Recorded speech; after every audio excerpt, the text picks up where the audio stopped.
Hello, good evening. എല്ലാ പ്രേക്ഷകർക്കും prime ടൈമിലേക്ക് സ്വാഗതം. നിങ്ങൾക്കറിയുന്നത് പോലെ കുറേയധികം വാർത്തകളുമായി നമ്മൾ എത്തുകയാണ്.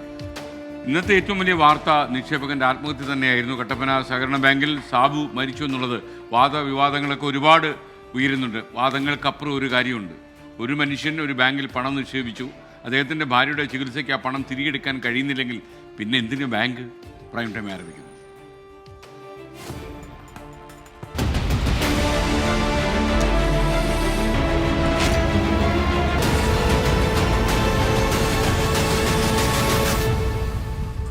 പക്ഷേ പ്രേക്ഷകർക്കെല്ലാം ഒരിക്കൽ കൂടി സ്വാഗതം.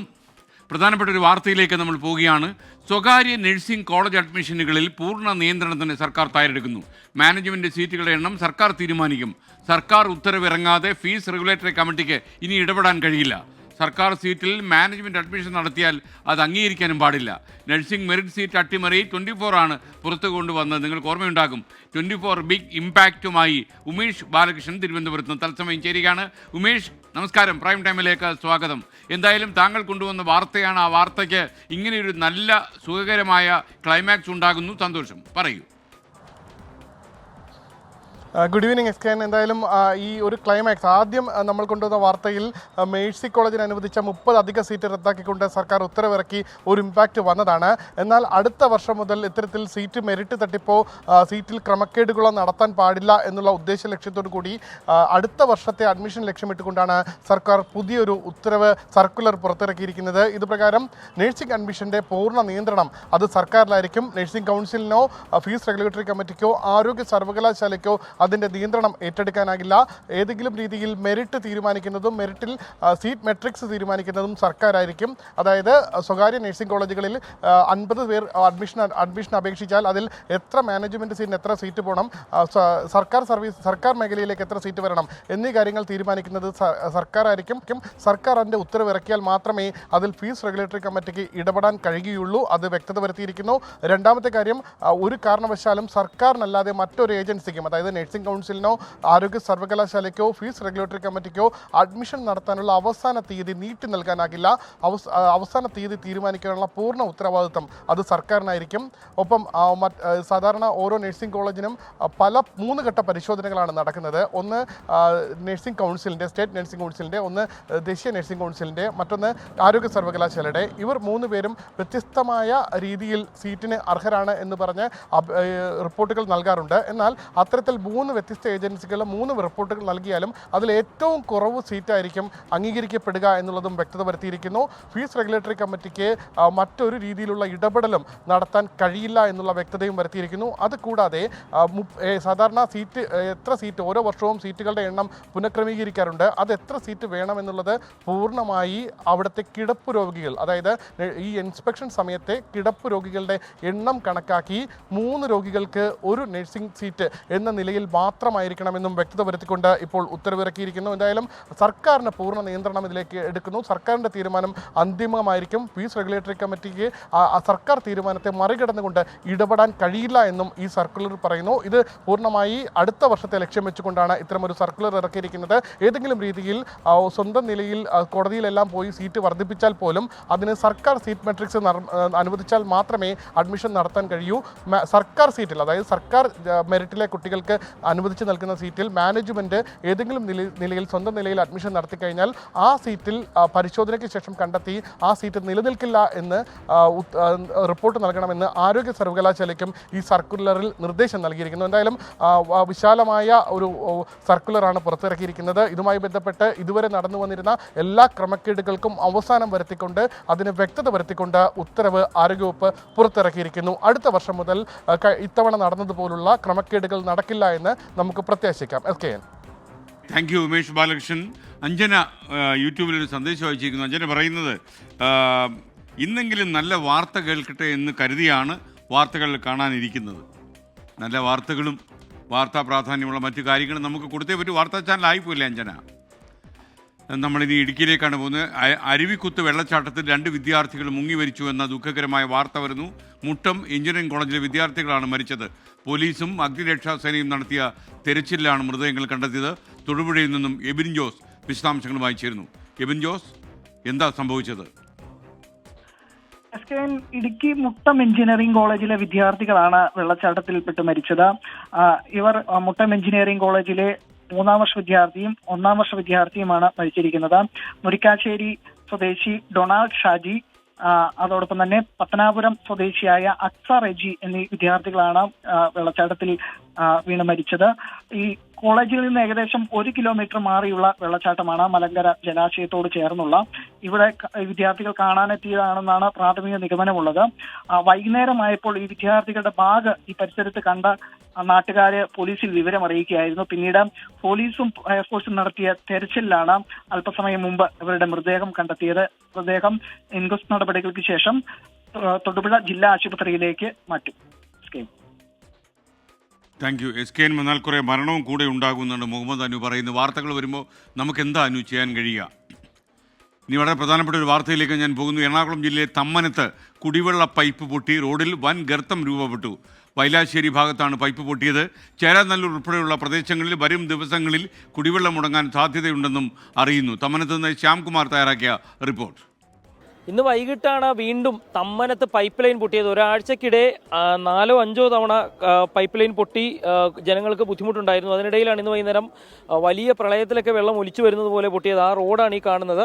ഇവിടെ ഈ റോഡ് ഇടിഞ്ഞു താഴുകയും ചെയ്തു. കാണാവുന്ന പോലെ പഴയ പൈപ്പ് ലൈനാണ് ഇന്നും വില്ലനായിരിക്കുന്നത്. അങ്ങനെ ഈ പ്രദേശത്ത് ഉൾപ്പെടെ 43, 44 അങ്ങനെയുള്ള ഡിവിഷനുകളിലൊക്കെ കുടിവെള്ള പ്രശ്നം ഉണ്ടാക്കുന്ന രീതിയിലാണ് ഈ പൈപ്പ് ലൈൻ പൊട്ടിയിരിക്കുന്നത്. ഏതായാലും ഇപ്പോൾ ഗതാഗതം തടഞ്ഞുകൊണ്ട് ഈ ജോലി വെള്ളം പുനഃസ്ഥാപിക്കുന്നതിനുള്ള ജോലി നടക്കുന്നുണ്ട്. പക്ഷേ ചേരാനല്ലൂർ ഉൾപ്പെടെയുള്ള പ്രദേശങ്ങളിൽ കുടിവെള്ളം മുടങ്ങുമെന്ന് തന്നെയാണ് ഉദ്യോഗസ്ഥർ പറയുന്നത്. ഇതിപ്പോൾ എങ്ങനെയായിരിക്കും ഈ കുടിവെള്ള വിതരണം ഇപ്പം മറ്റു ജനങ്ങളെയൊക്കെ ബാധിക്കുന്നത്? ഇതിപ്പോൾ നമ്മളൊരു 2 ആഴ്ച മുമ്പ് തമ്മനത്തുനിന്ന് ഒരു 6 ഇഞ്ച് പൈപ്പ് സെപ്പറേറ്റ് വേറെ ഇട്ടിട്ടുണ്ടായിരുന്നു. അപ്പോൾ അതിൽ നിന്നാണ് ഈ പൈപ്പിന് പകരം അതിൽ നിന്നാണ് ഈ പ്രദേശങ്ങളിലെല്ലാം കണക്ട് ചെയ്തുകൊണ്ടിരിക്കുന്നത്. 43ാം ഡിവിഷനിലും 44ാം ഡിവിഷനിലും അതിൽ നിന്നാണ് കണക്ട് ചെയ്തിരിക്കുന്നത്. അപ്പോൾ ഉദ്യോഗസ്ഥന്മാർ പറയുന്നത് അതുകൊണ്ട് ഈ പ്രദേശങ്ങളിൽ ചില സ്ഥലങ്ങളിൽ ഒഴിച്ച് വെള്ളത്തിന് വലിയ ക്ഷാമം ഉണ്ടാവില്ലെന്നാണ് പറയുന്നത്. പക്ഷേ ചേരാനല്ലൂർ പോലുള്ള പ്രദേശങ്ങളിൽ ഈ ബ്രഹ്മോ പൈപ്പിൽ നിന്നാണ് ലൈൻ പോയിക്കൊണ്ടിരിക്കുന്നത്. അപ്പോൾ അതുകൊണ്ട് തന്നെ ആ പ്രദേശങ്ങളിൽ കുടിവെള്ളത്തിന് ക്ഷാമം ഉണ്ടാവും എന്നുള്ളതാണ് നമുക്കറിയാൻ കഴിഞ്ഞിട്ടുള്ളത്. ഈ പൈപ്പ് ലൈൻ ഇപ്പം പൊട്ടലൊരു തുടർക്കഥയായിട്ടുണ്ടോ? അതിപ്പോൾ 7 മാസത്തിനിടയ്ക്ക് 5ാമത്തെ പ്രാവശ്യമാണ് ഈ ബ്രഹ്മോ പൈപ്പ് പൊട്ടുന്നത്. അത് ഈ സംസ്കാര ജംഗ്ഷൻ തൊട്ട് തമ്മനം അനന്തപുരം അമ്പലം വരെയുള്ള പ്രദേശങ്ങളിലാണ് ഈ പൈപ്പ് പൊട്ടുന്നത്. അതിന് കാരണം 55 കൊല്ലം പഴക്കമുള്ള ബ്രഹ്മോ പൈപ്പാണ് ഈ പൊട്ടിക്കൊണ്ടിരിക്കുന്നത്. അത് ഈ ജാമ്പുവിൻ്റെ കാലത്തെ പൈപ്പ് എന്നൊക്കെ പറയുന്നത് പോലെ ഈ പൈപ്പ് ഇപ്പോഴും കോടികൾ മുടക്കി അമൃത് പോലുള്ള പ്രോജക്റ്റ് ചെയ്യുമ്പോഴും ഇങ്ങനെയുള്ള കാര്യങ്ങൾ എന്തുകൊണ്ടാണ് ഇവർ ഇത്ര ഉദാസീനത കാണിക്കുന്നത് എന്നാണ് നമുക്ക് മനസ്സിലാക്കാൻ കഴിയാത്തത്. ഏതായാലും നാട്ടുകാരുടെയും ജനപ്രതിനിധികളുടെയൊക്കെ ചോദ്യം അതാണ്. ജാമ്പവാന്റെ കാലത്തുള്ള പൈപ്പ് അത് എന്തുകൊണ്ട് മാറ്റുന്നില്ല എന്നുള്ളൊരു ചോദ്യം ഉയരുന്നുണ്ട്. പക്ഷേ ഏതായാലും ജനങ്ങൾ ബുദ്ധിമുട്ടുമെന്നുള്ള കാര്യം ഉറപ്പാണ്. ഈ പ്രദേശങ്ങളിൽ ഈ പണി പൂർത്തിയായ ശേഷം പുതിയ പൈപ്പ് സ്ഥാപിച്ചത് കണക്ട് ചെയ്യുന്നത് വരെ ഏതായാലും ചില പ്രദേശങ്ങളിൽ കുടിവെള്ളത്തിന് ബുദ്ധിമുട്ടുണ്ടാകും. ആ രീതിയിലുള്ള വെള്ളത്തിൻ്റെ പാച്ചിലാണ് ഇന്ന് വൈകുന്നേരം ഉണ്ടായിരുന്നത്. ഏതായാലും എത്രയും വേഗം കൊച്ചിയിൽ മുടങ്ങിയ സ്ഥലങ്ങളിലൊക്കെ കുടിവെള്ളം കിട്ടുമെന്ന് പ്രതീക്ഷിക്കുക മാത്രമാണ് നമുക്കും ചെയ്യാനാകുന്നത്. നിഖിലിനൊപ്പം ശ്യാംകുമാർ, 24 കൊച്ചി. തമ്മനത്തെ കുടിവെള്ള പൈപ്പ് പൊട്ടുന്നത് വളരെ വളരെ സാധാരണമായിരിക്കുന്നു എന്നുള്ളത് അത്ര സുഖകരമായ വാർത്തയിൽ 7 മാസത്തിനിടയിൽ 5 തവണ കുടിവെള്ള പൈപ്പ് പൊട്ടിയെന്ന് പറഞ്ഞാൽ അവിടെ എന്തോ ഒരു പ്രശ്നമുണ്ടല്ലോ. ഇനി ചെങ്കലിലേക്ക്. തിരുവനന്തപുരം ചെങ്കലിൽ ക്ലാസ് മുറിയിൽ വിദ്യാർത്ഥിനിക്ക് പാമ്പ് കടിയേറ്റു. ഈ വാർത്ത നിങ്ങൾക്ക് ഓർമ്മയുണ്ടാകും. ഈ സംഭവത്തിൽ സ്കൂൾ മാനേജ്മെൻറ്റിന് വീഴ്ചയുണ്ടായി എന്ന് പ്രാഥമിക റിപ്പോർട്ട് വന്നിരിക്കുന്നു. വിദ്യാഭ്യാസ ആരോഗ്യ ഉദ്യോഗസ്ഥന്മാർ സ്കൂളിൽ പരിശോധന നടത്തി പാമ്പ് കടിയേറ്റ നേഹയുടെ ആരോഗ്യനില തൃപ്തികരമായി തുടരുകയാണ് എന്ന കാര്യത്തിൽ നമുക്ക് വളരെ ആശ്വാസമുണ്ട്. പക്ഷേ ഈ സംഭവത്തിൽ തിരുവനന്തപുരം ഉപവിദ്യാഭ്യാസ ഡയറക്ടർ പൊതുവിദ്യാഭ്യാസ ഡയറക്ടർക്ക് പ്രാഥമിക റിപ്പോർട്ട് കൊടുത്തു. അതിലാണ് ഈ മാനേജ്മെൻറ്റിന് പിഴവ് പറ്റി എന്ന ആരോപണമുള്ളത്. ഇന്നലെ ഉച്ചയ്ക്കാണ് ചെങ്കൽ UP സ്കൂളിലെ ക്ലാസ് മുറിയിൽ വെച്ച് 7ാം ക്ലാസ് വിദ്യാർത്ഥിനിക്ക് പാമ്പ് കടിയേറ്റത്. നെയ്യാറ്റിൻകര താലൂക്ക് ആശുപത്രിയിലും മെഡിക്കൽ കോളേജിലും ചികിത്സ തേടിയ വിദ്യാർത്ഥിനി നേഹയുടെ ആരോഗ്യനില തൃപ്തികരമാണ്. വിദ്യാഭ്യാസ മന്ത്രിയുടെ നിർദ്ദേശത്തെ തുടർന്ന് നെയ്യാറ്റിൻകര AEO സ്ഥലം സന്ദർശിച്ചു. ചെങ്കൽ UP സ്കൂൾ മാനേജ്മെന്റിന് വീഴ്ച സംഭവിച്ചു എന്നാണ് പ്രാഥമിക റിപ്പോർട്ട്. ഈ കാടുകളെല്ലാം ഉണ്ട്, പുറത്ത് ഈ പാമ്പിന് താമസിക്കുന്ന പോലത്തെ സ്ഥലങ്ങൾ ഉണ്ടെന്നാണ് കണ്ടെത്തിയത് അവിടെ. ഇത് പിന്നെ അധിക സ്ഥലമുണ്ട് ഈ സ്കൂളിന്. കുറച്ച് കുട്ടികളാണ്, 51 കുട്ടികളെന്തോ പഠിക്കുന്ന സ്കൂളാണ്. അപ്പോൾ ഇപ്പോൾ പാമ്പ് കടിയേറ്റത് അവർ പഠിപ്പിക്കാത്ത അവർ ക്ലാസ് അല്ലാത്ത ക്ലാസ്സിലാണ് അത് ഉണ്ടായത്. റിപ്പോർട്ട് എടുക്കാം. പിന്നെ ഇത് ക്ലീൻ ആക്കുന്നുണ്ട് എന്നാണ് പറഞ്ഞത്. സ്റ്റാർട്ട് ചെയ്തിട്ടുണ്ട്, അതിൻ്റെ ചില സൂചനകൾ കാണുന്നുണ്ട് അവിടെ. പരിശോധനാ സമയത്തും സ്കൂളും പരിസരവും കാട് മൂടിയ നിലയിലായിരുന്നു.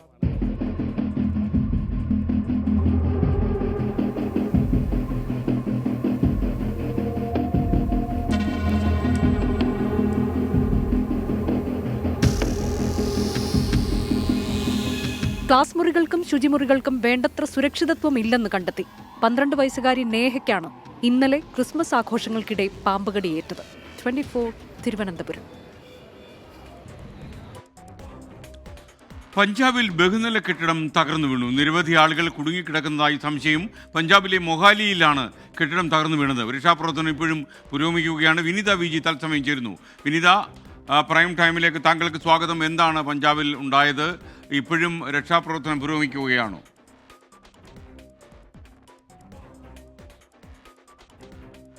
Thank you എസ്കെൻ. തീർച്ചയായും ഇപ്പോഴും രക്ഷാപ്രവർത്തനങ്ങൾ പുരോഗമിക്കുകയാണ്. നിരവധി പേർ ഈ ബിൽഡിംഗിൽ ഈ കെട്ടിടത്തിന്റെ അവശിഷ്ടങ്ങൾക്കിടയിൽ കുടുങ്ങിക്കിടക്കുന്നതായാണ് ഒരു സൂചന ലഭ്യമായിരിക്കുന്നത്. ഇപ്പോൾ മുഖ്യമന്ത്രി ഭഗവന്ത് മാൻ തന്നെ ഇക്കാര്യത്തിൽ വ്യക്തമാക്കിയിരിക്കുന്നത് രക്ഷാപ്രവർത്തനം പുരോഗമിക്കുന്നു, ഒരാളെ രക്ഷപ്പെടുത്തിയെന്നാണ് അദ്ദേഹം പറയുന്നത്. ഈ രക്ഷാപ്രവർത്തനത്തോട് ജനങ്ങൾ സഹകരിക്കണമെന്ന് കൂടിയാണ് അദ്ദേഹം പറയുന്നത്. ഒപ്പം തന്നെ കുറ്റക്കാർക്കെതിരെ കർശന നടപടി ഉണ്ടാകുമെന്നും പഞ്ചാബ് മുഖ്യമന്ത്രി വ്യക്തമാക്കിയിട്ടുണ്ട്. NDRF ഉൾപ്പെടെ ആ സ്ഥലത്തെത്തി രക്ഷാപ്രവർത്തനങ്ങൾ പുരോഗമിക്കുകയാണ്. അല്പസമയം മുൻപാണ് 6 നില കെട്ടിടമാണ് തകർന്നു വീണത്. ഈ കെട്ടിടം തകർന്നു വീഴാൻ ഇടയായ കാരണമെന്ന് നമുക്കിപ്പോൾ അറിയാൻ കഴിയുന്നത് ഇതിന്റെ ബേസ്മെന്റിൽ കുഴിക്കുകയായിരുന്നു. ഈ ബേസ്മെന്റിൽ ഇത്തരത്തിലേക്കുള്ള അറ്റകുറ്റപ്പണികളും നടക്കുകയാണെന്നാണ് അറിയാൻ കഴിയുന്നത്. ഈ ബേസ്മെന്റ് കുഴിച്ചതാണ് ഈ കെട്ടിടം തകർന്നു വീഴാൻ ഇടയായതെന്നാണ് നമുക്ക് അറിയാൻ കഴിയുന്നത്. പൂർണ്ണമായും നമുക്ക് ദൃശ്യങ്ങളിൽ കാണാൻ കഴിയുന്നത് പോലെ തന്നെ ഒരു 6 നില കെട്ടിടം പൂർണ്ണമായും തകർന്ന് വീഴുകയായിരുന്നു. നിരവധി പേർ ഈ കെട്ടിടത്തിന്റെ അവശിഷ്ടങ്ങൾക്കിടയിൽ കുടുങ്ങിക്കിടക്കുന്നതായാണ് അറിയാൻ കഴിയുന്നത്. ഒരാളെ രക്ഷപ്പെടുത്തിയിട്ടുണ്ട്. രക്ഷാപ്രവർത്തനങ്ങൾ ഇപ്പോഴും പുരോഗമിക്കുകയാണ്. മൊഹാലിയിലെ സൊഹാന ഗ്രാമത്തിലെ 6 നില കെട്ടിടമാണ് തകർന്നു വീണത്. ഒരു റിപ്പോർട്ടിൽ നമുക്ക് അറിയാൻ കഴിയുന്നത് ഈ കെട്ടിടത്തിന്റെ 3ാമത്തെ നിലയിൽ ഒരു ജിം പ്രവർത്തിച്ചിട്ടുണ്ടായിരുന്നു. അവിടെയൊക്കെ എത്താൻ വൈകുന്നേരങ്ങളിലൊക്കെ എത്തിയ ആളുകളുണ്ടായിരുന്നു. അവരൊക്കെ ഈ കെട്ടിടത്തിന്റെ ഇടയിൽ കുടുങ്ങിക്കിടക്കുന്നതായാണ് അറിയാൻ കഴിയുന്നത്. രക്ഷാപ്രവർത്തനം ഊർജിതമാക്കാൻ നിർദ്ദേശം നൽകിയിട്ടുണ്ടെന്ന് മുഖ്യമന്ത്രി തന്നെ വ്യക്തമാക്കുന്നുണ്ട്.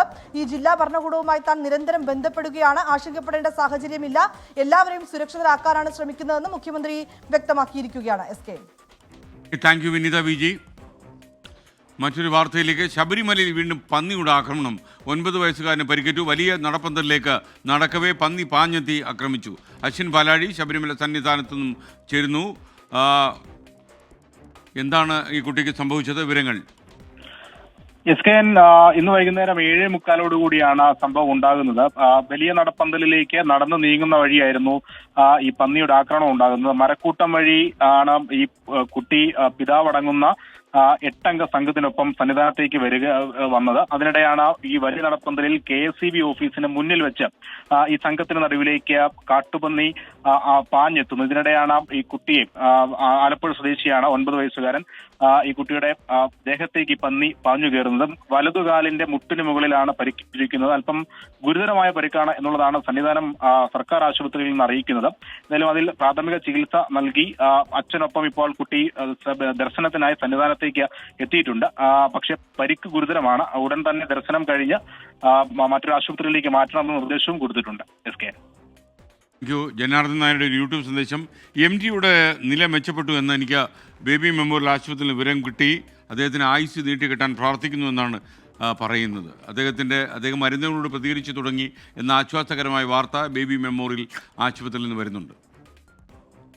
ചോദ്യപേപ്പർ ചോർച്ചാ കേസിൽ മുൻകൂർ ജാമ്യാപേക്ഷയുമായി വിവാദ യൂട്യൂബ് ചാനൽ MS സൊല്യൂഷൻസിന്റെ CEO ഷുഹൈബ് കോടതിയിലെത്തി. കോഴിക്കോട് ജില്ലാ കോടതിയിലാണ് ഷുഹൈബ് മുൻകൂർ ജാമ്യാപേക്ഷ നൽകിയിരിക്കുന്നത്. MS സൊല്യൂഷൻസിൽ നിന്ന് പിടിച്ചെടുത്ത ഇലക്ട്രോണിക് ഉപകരണങ്ങൾ ഫോറൻസിക് പരിശോധനയ്ക്ക് അയക്കും. കസ്റ്റഡിയിലെടുത്ത് ചോദ്യം ചെയ്യാൻ ക്രൈംബ്രാഞ്ച് നീക്കം ആരംഭിച്ചതിന് പിന്നാലെയാണ് MS സൊല്യൂഷൻ CEO ഷുഹൈബ് മുൻകൂർ ജാമ്യാപേക്ഷയുമായി കോടതിയെ സമീപിച്ചത്. സ്ഥാപനത്തിലെ മറ്റ് ജീവനക്കാരെയും ചോദ്യം ചെയ്യാനാണ് ക്രൈംബ്രാഞ്ച് തീരുമാനം. കൊടുവള്ളിയിലെ MS സൊല്യൂഷൻസിന്റെ ഓഫീസിൽ കഴിഞ്ഞ ദിവസം ക്രൈംബ്രാഞ്ച് പരിശോധന നടത്തിയിരുന്നു. Hard disk, laptop, mobile phone തുടങ്ങിയവ പിടിച്ചെടുക്കുകയും ചെയ്തു. പ്രാഥമിക പരിശോധനയിൽ ചോദ്യപേപ്പറുമായി ബന്ധപ്പെട്ട വിവരങ്ങൾ അന്വേഷണ സംഘത്തിന് ഇവയിൽ നിന്ന് കണ്ടെത്താൻ കഴിഞ്ഞിട്ടില്ല. ഇലക്ട്രോണിക് ഉപകരണങ്ങൾ ഫോറൻസിക് പരിശോധനയ്ക്ക് അയക്കാനാണ് തീരുമാനം. പ്രാഥമിക അന്വേഷണത്തിന്റെ അടിസ്ഥാനത്തിൽ കഴിഞ്ഞ ദിവസമാണ് ചോദ്യപേപ്പർ ചോർച്ചയിൽ ക്രൈംബ്രാഞ്ച് FIR രജിസ്റ്റർ ചെയ്തത്. 24 കോഴിക്കോട്. ഇനി കട്ടപ്പനയിലുണ്ടായ വിഷയത്തെക്കുറിച്ച് ഇടുക്കി കട്ടപ്പനയിൽ നിക്ഷേപകൻ സാബു തോമസിന്റെ ആത്മഹത്യയിൽ CPM-നെ പ്രതിക്കൂട്ടിലാക്കി മുൻ ഏരിയ സെക്രട്ടറി അദ്ദേഹത്തിന് ഒരു ശബ്ദരേഖ പുറത്തു വന്നു. നിക്ഷേപത്തുക തിരികെ ചോദിച്ച സാബുവിനോട് തനിക്ക് അടികിട്ടേണ്ട സമയം കഴിച്ചെന്നാണ് മുൻ ഏരിയ സെക്രട്ടറി VR സജിയുടെ ഭീഷണി. കുറ്റക്കാർക്കെതിരെ ആത്മഹത്യാ പ്രേരണ കുറ്റം ചുമത്തണമെന്ന് സാബുവിന്റെ കുടുംബം ആവശ്യപ്പെട്ടു. മരണം പ്രത്യേക പോലീസ് സംഘം അന്വേഷിക്കുകയാണ്. ഈ മാസത്തെ പൈസ നിങ്ങൾക്ക് പറഞ്ഞ പകുതി പൈസ തന്നു കഴിഞ്ഞിട്ട് നിങ്ങൾ അവരെ പിടിച്ച് തള്ളി അയാളെ ഉപദ്രവിക്കേണ്ട കാര്യമാണ് നിങ്ങൾക്ക്. എന്റെ സഹാബേ, നിങ്ങൾ എന്നിട്ട് വിഷയമൊന്നും മാറ്റണ്ട.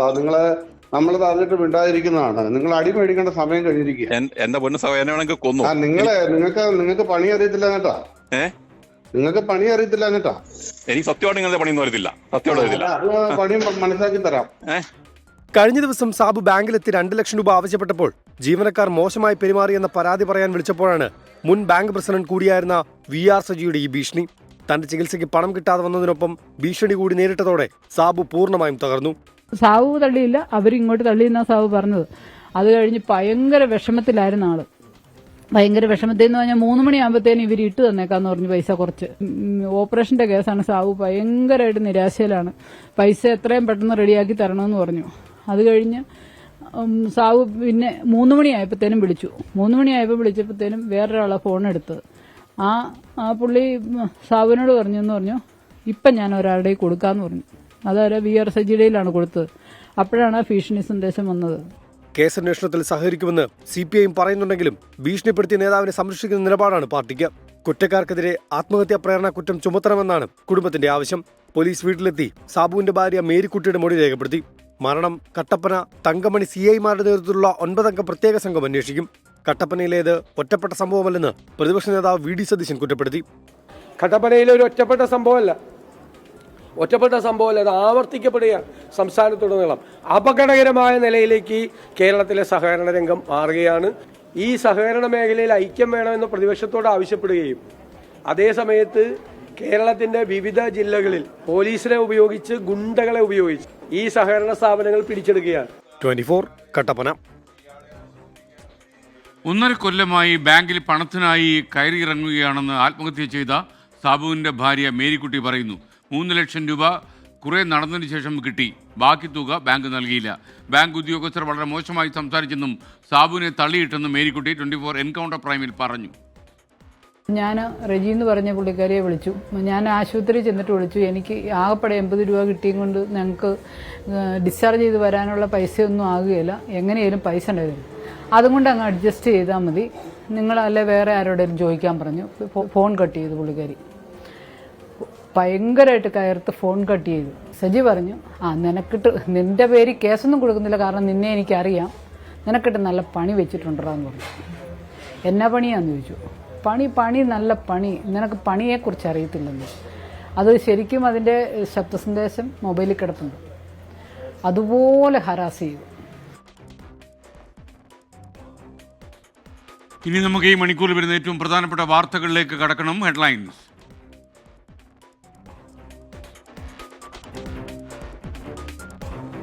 You are watching 24 from News Headquarters, Kochi. Idukki കട്ടപ്പനയിൽ ബാങ്കിന് മുന്നിൽ ആത്മഹത്യ ചെയ്ത നിക്ഷേപകൻ സാബു തോമസിന് നാടിന്റെ യാത്രാമൊഴി. ബാങ്ക് ജീവനക്കാരുടെ അപമാനം സാബുവിന് താങ്ങാൻ കഴിഞ്ഞില്ലെന്ന് ഭാര്യ മേരിക്കുട്ടി എൻകൗണ്ടർ പ്രൈമിൽ പറഞ്ഞു.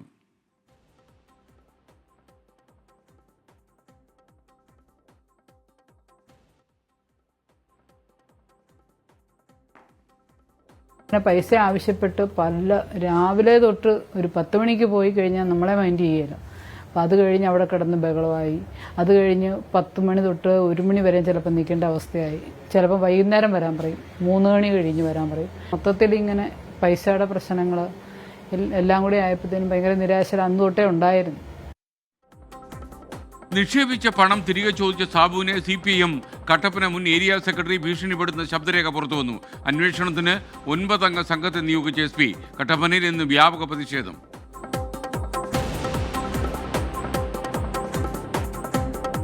മുണ്ടക്കൈ ചൂരൽമല ഉരുൾപൊട്ടൽ പുനരധിവാസ കരട് പട്ടികയ്ക്കെതിരെ വ്യാപക പ്രതിഷേധം. ദുരന്ത മേഖലയിലെ പലരും ഒഴിവാക്കപ്പെട്ടെന്ന വിമർശനം. മേപ്പാടി പഞ്ചായത്ത് ഓഫീസിൽ LSGD ജോയിന്റ് ഡയറക്ടറെ ഉപരോധിച്ച് ദുരന്ത ബാധിതർ.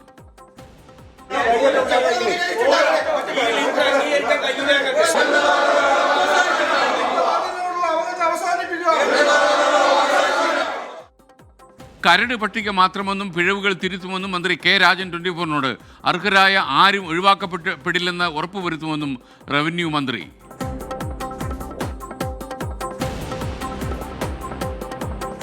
എം ഡി വാസുദേവൻ നായരുടെ ആരോഗ്യനിലയിൽ നേരിയ പുരോഗതി. മരുന്നുകളോട് അദ്ദേഹം പ്രതികരിക്കുന്നുണ്ടെന്ന് മെഡിക്കൽ ബുള്ളറ്റിൻ. ബെറ്റർ സൈനാണ് ഇന്ന് കാണുന്നത്. അതും ഒരു അത്ഭുതം പോലെയാണ് പറഞ്ഞു. ഇന്നലെ കുറച്ച് മോശമായിരുന്നു, ഇന്ന് കുറച്ച് ബെറ്ററായിട്ട്, വളരെ അത്ഭുതകരമായിട്ട് ബെറ്ററായിട്ട് തോന്നുന്നുണ്ട്. M D Kozhikode baby memorial ആശുപത്രിയിലെ തീവ്ര പരിചരണ വിഭാഗത്തിൽ പ്രാർത്ഥനയോടെ കേരളം.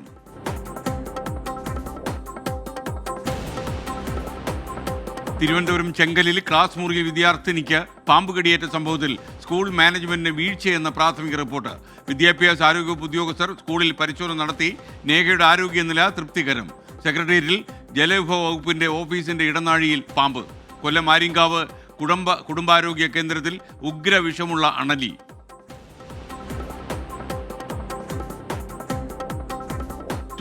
Big impact. സ്വകാര്യ നഴ്സിംഗ് കോളേജ് പ്രവേശനത്തിൽ പൂർണ്ണ നിയന്ത്രണത്തിന് സംസ്ഥാന സർക്കാർ. മാനേജ്മെന്റ് സീറ്റുകളുടെ എണ്ണം സർക്കാർ തീരുമാനിക്കും. ഫീസ് റെഗുലേറ്ററി കമ്മിറ്റിക്ക് ഇടപെടാനാവുക സർക്കാർ സീറ്റുകളുടെ എണ്ണം തീരുമാനിച്ച ശേഷം മാത്രം. നടപടി നഴ്സിംഗ് മെറിറ്റ് സീറ്റ് അട്ടിമറി 24 പുറത്തുകൊണ്ടുവന്നതിന് പിന്നാലെ.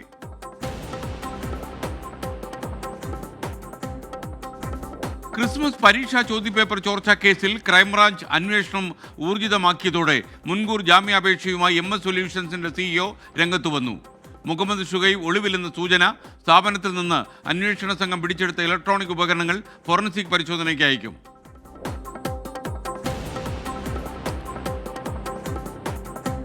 രണ്ട് ദിവസത്തെ സന്ദർശനത്തിനായി കുവൈറ്റിലെത്തിയ പ്രധാനമന്ത്രി നരേന്ദ്രമോദിക്ക് ഊഷ്മള സ്വീകരണം.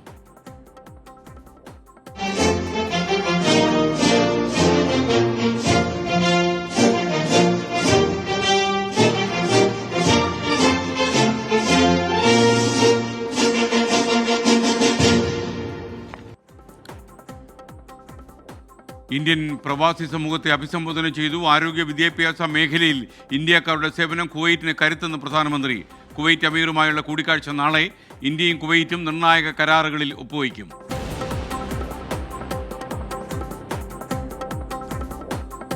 രമേശ് ചെന്നിത്തലയെ NSS ആസ്ഥാനത്തേക്ക് ക്ഷണിച്ചത് നല്ല കാര്യമെന്ന പ്രതിപക്ഷ നേതാവ് VD സതീശൻ. കോൺഗ്രസിനുള്ള അംഗീകാരമെന്ന പ്രതികരണം. സംഘപരിവാറിനെ അകറ്റി നിർത്തുന്നതിൽ NSSന് വലിയ പങ്കുണ്ടെന്ന പ്രശംസ. പ്രമുഖനായ ഒരാൾ 2026 UDF അധികാരത്തിൽ വരും, കോൺഗ്രസിന്റെ ഒരു മുഖ്യമന്ത്രി ഉണ്ടാകും എന്ന് പറഞ്ഞതിൽ ഞങ്ങൾക്ക് വളരെ അഭിമാനവും സന്തോഷവുമുണ്ട്. ഇത്രയും നാളത്തെ ഞങ്ങളുടെ പ്രവർത്തനത്തിലുള്ള ചാരിതാർത്ഥ്യമുണ്ട്. തനിക്കെതിരായ വെള്ളാപ്പള്ളി നടേശന്റെ വിമർശനം പരിശോധിക്കുമെന്നും VD സതീശൻ. രാഹുൽ ഗാന്ധി ജയിച്ചില്ലേ? ആരുടെ പിന്തുണയില്ല രാഹുൽ ഗാന്ധി ഡൽഹിയിലെത്തിയത്? ആരൊക്കെയായിരുന്നു പ്രിയങ്ക ഗാന്ധിയുടെ ഈ ഓരോ ഘോഷയാത്രയുടെ മുന്നിലും പിന്നിലും? ആരാ? ന്യൂനപക്ഷ വർഗീയതയിലെ ഏറ്റവും മോശപ്പെട്ട ഘടകങ്ങൾ, തീവ്രവാദ ഘടകങ്ങൾ വരെ അതിലുണ്ടായില്ലേ? തീവ്ര വർഗീയ ഘടകങ്ങൾ ഉണ്ടായില്ലേ? അവരെല്ലാം ഉണ്ടായിരുന്നില്ലേ അതില്? വയനാട്ടിലെ UDF വിജയം ന്യൂനപക്ഷ വർഗീയതയുടെ തീവ്ര ഘടകങ്ങളുടെ പിന്തുണയോടെയെന്ന A. വിജയരാഘവന്റെ ആരോപണം.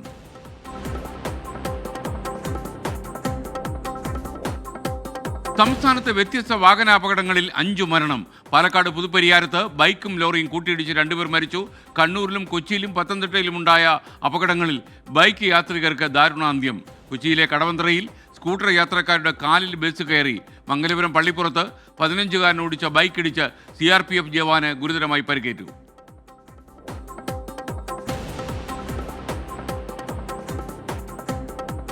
പ്രേക്ഷകർക്ക് വീണ്ടും സ്വാഗതം. പ്രൈം ടൈം തുടരുകയാണ്. P. ഉണ്ണികൃഷ്ണൻ പറയുന്നത്. പ്രിയപ്പെട്ട SK, good evening. Good evening Unnikrishnan. Cherthala Thanneermukkom പഞ്ചായത്തിലാണ് ഞാൻ.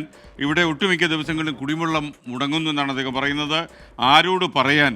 എന്നാൽ റീഡിങ് ബില്ലിംഗ് ഒക്കെ കൃത്യമായിട്ട് നടക്കുന്നുണ്ട്. അതെങ്കിലും കൃത്യമായി നടക്കുന്നുണ്ടല്ലോ. എന്തായാലും ഉണ്ണികൃഷ്ണൻ, അവിടെയുള്ള ജല അതോറിറ്റികൾ ഈ കാര്യം ശ്രദ്ധിക്കട്ടെ എന്നാണ് നമുക്ക് പറയാനുള്ളത്. ഇനി മറ്റു വാർത്തകളിലേക്ക്. വയനാട് പുനരധിവാസം ചർച്ച ചെയ്യാൻ നാളെ പ്രത്യേക മന്ത്രിസഭാ യോഗം ചേരും. നാളെ വൈകുന്നേരം 3:30 മണിക്ക് ഓൺലൈനായിട്ടായിരിക്കും ഈ യോഗം നടക്കുക. പുനരധിവാസ പട്ടിക വിവാദമായ പശ്ചാത്തലത്തിലാണ് ഈ മന്ത്രിസഭാ യോഗം ചേരുന്നത്. ശ്രീജിത്ത് തിരുവനന്തപുരത്ത് നിന്ന് ചേരുന്നു.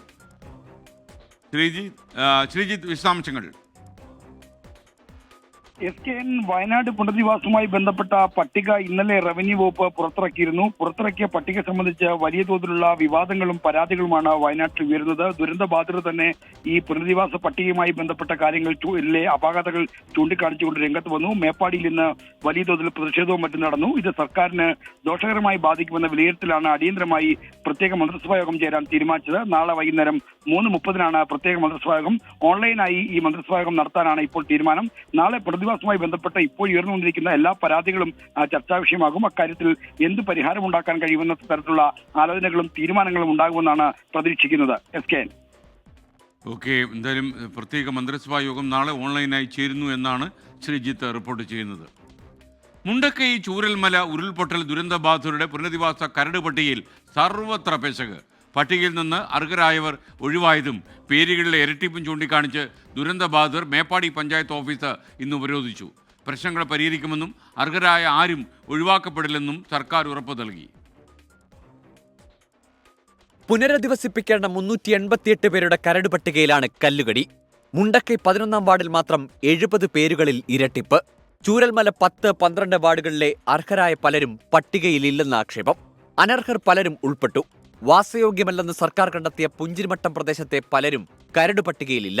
കരട് പട്ടിക തയ്യാറാക്കിയ ഉദ്യോഗസ്ഥർക്കെതിരെ വലിയ പ്രതിഷേധമാണ് ദുരന്തബാധിതർ ഉയർത്തിയത്. മേപ്പാടി പഞ്ചായത്ത് ഓഫീസിലെത്തിയ പ്രതിഷേധക്കാർ LSGD ജോയിന്റ് ഡയറക്ടറെ ഉപരോധിച്ചു.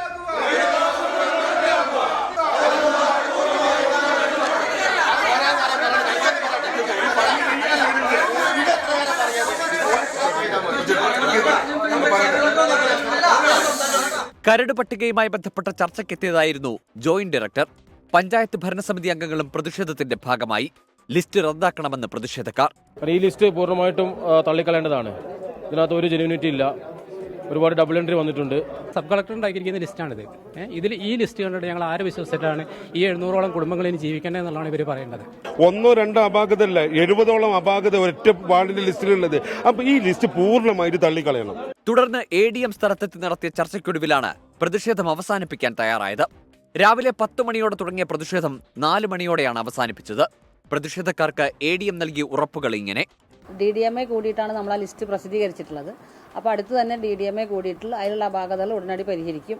വാസയോഗ്യമായ സ്ഥലം അല്ലാത്ത സ്ഥലം എന്ന് വേർതിരിച്ചിട്ടുള്ള ഒരു കാര്യം വേണമെന്നാണ് നിങ്ങൾ പറഞ്ഞിട്ടുള്ളത്. അത് നമ്മൾ ആ രീതിയിൽ സർവേ ചെയ്ത് അതിൽ എത്രത്തോളം നിങ്ങൾക്ക് പോകാൻ പറ്റുന്ന സ്ഥലങ്ങളുണ്ടോ എന്ന് പരിശോധിച്ച് അതിനുള്ളൊരു ഉറപ്പ് ഞങ്ങൾ തരുന്നതായിരിക്കും. പുറത്തു വന്നത് കരട് പട്ടിക മാത്രമാണെന്ന് റവന്യൂ മന്ത്രി K. രാജൻ.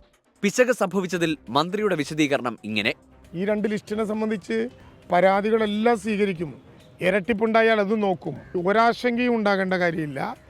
നിലവിലുള്ള ലിസ്റ്റിൽ പെടാതെ പോയ ആരെങ്കിലും ഉണ്ടെങ്കിൽ, ഇരട്ടിപ്പുണ്ടായ സംഭവങ്ങളുണ്ടെങ്കിൽ, ഏതെങ്കിലും വിധത്തിൽ പുതിയതായി ഉൾക്കൊള്ളേണ്ട ആളുകളുണ്ടെങ്കിൽ ഉദ്യോഗസ്ഥന്മാർ തയ്യാറാക്കിയതാണ്. DDMA യോഗം അംഗീകരിച്ചതാണ്. അതിലുള്ള കുറവുകളാണല്ലോ ഈ ദിവസം പരിശോധിക്കുക. അത് പൂർണ്ണമായി പരിഹരിക്കും. ജില്ലാതലത്തിൽ ഏകകണ്ഠമായി അംഗീകരിച്ച പട്ടികയാണ് പുറത്തുവന്നത്. അർഹരായ ഒരാളെയും ഒഴിവാക്കില്ലെന്നും മന്ത്രി ഉറപ്പു നൽകി.